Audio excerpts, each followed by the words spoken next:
ចាសម្រាប់តមកទៀតចូលដល់លោកអ្នកដែលកើតឆ្នាំវកសម្រាប់លោកអ្នកដែលកើតឆ្នាំវកនៅក្នុងខែនេះផ្ទាល់ចាលោកអ្នកអាចមានឱកាសជួបរឿងភ្ញាក់ផ្អើលឬក៏អាចថារឿងអីមួយដែលយើងនេះថាមិនគិតដល់វាអាចនឹងធ្វើឲ្យលោកអ្នកបានដឹងចាលោកអ្នកអាចមិនគិតថារឿងហ្នឹងយើងចង់ដឹងទេប៉ុន្តែវាអាចនឹងចូលមកឲ្យយើងបានដឹងបានលឺអញ្ចឹងណាអញ្ចឹងមិនថាអ្នកណាកំពុងតែមានអីលាក់បាំងចំពោះអ្នកកើតឆ្នាំវកនឹងអាចមានឱកាសត្រូវអ្នកឆ្នាំវកចាប់បានចាហើយឱកាសនេះដែរអ្នកកើតឆ្នាំវកក៏អាចថាយើងទទួលបានអារម្មណ៍ភ្ញាក់ផ្អើលអីដែលយើងមិនអាចនឹកដល់វាអាចនឹងកើតឡើងចំពោះយើងដែរចាហើយសម្រាប់ពាក់ព័ន្ធជាមួយរឿងលុយកាក់ឃើញថាដំណើរលុយកាក់របស់លោកអ្នក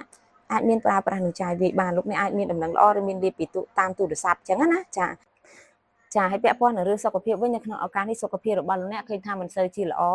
ចាលោកអ្នកអាចថាគេមិនសូវលក់ហើយបើគេលក់ភ្ញាក់ឡើងក៏នៅតែមានអារម្មណ៍ថាដូចយើងហត់នឿយអស់កម្លាំងអញ្ចឹងណាចាសម្រាប់មើលពីរឿងការងារវិញឃើញថាការងាររបស់អ្នកនៅក្នុងឱកាសនេះឃើញមានការងារច្រើនចាហើយការងារក៏អាច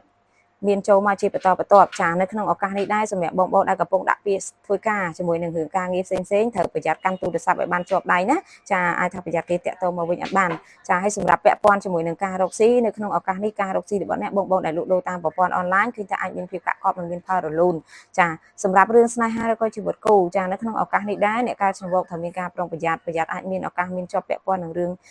គេហៅថារឿងការលួចលាក់ការបែងចែកចិត្តបែងចែកអារម្មណ៍ទៅកាន់អ្នកទី2ទី3ហ្នឹងគឺអាចកើតមានអញ្ចឹងគួរប្រយ័ត្នតិចណាចាអាចមានជាប់ជំពាក់នៅរឿងស្នេហាត្រីកោណនេះគឺអាចមានចាហើយសម្រាប់បើពាក់ព័ន្ធជាមួយនឹងលោកអ្នកដែលនៅទនេឃើញថាលោកអ្នកអាចមានឱកាសបានជួបបានស្គាល់ស្នេហាតាមទូរស័ព្ទណាអាចជាស្នេហាថ្មីសម្រាប់លោកអ្នកដែរចាហើយសម្រាប់ពាក់ព័ន្ធជាមួយនឹង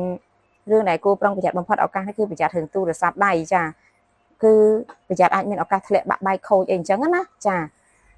ការធ្វើបុណ្យរបស់លោកអ្នកគឺអាសាធ្វើបុណ្យជាមួយនឹងការបរិស័ទឲ្យបានច្រើនដើម្បីលើករាសី